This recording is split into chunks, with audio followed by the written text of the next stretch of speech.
જે દીકરીઓની મમ્મી છે એમને પણ બે હાથ જોડીને વિનંતી કરીશ કે મેં ઘણા બધા ઘર જે ભાંગે છે ને એમાં મોટા ભાગે પ્રોબ્લેમ એ થાય છે કે દીકરીની મમ્મી અને દીકરી દરરોજ વાતો કરે કે અમારા ઘરમાં મને મારી સાસુએ આમ કીધું, દેરાણીએ આમ કીધું, જેઠાણીએ આમ કીધું.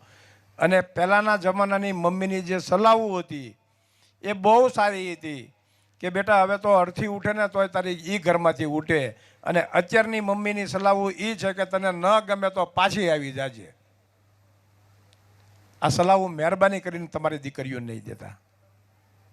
મારી ગંગા સ્વરૂપ બહેનોને પણ બે હાથ જોડીને વિનંતી કરું કે દીકરીઓને સાચી સલાહ ન આપો તો કંઈ નહીં, પણ અવળી સલાહ બિલકુલ નહીં આપતા.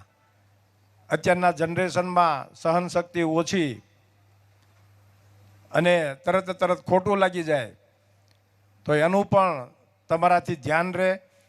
આ દીકરા દીકરીઓ હજી પ્રભુતામાં પગલાં માંડે છે, સમજણ ઓછી હોય, જવાબદારી ઓછી હોય. જ્યાં શીખવાડવું પડે ત્યાં શીખવાડજો એવી હું આશા રાખું છું.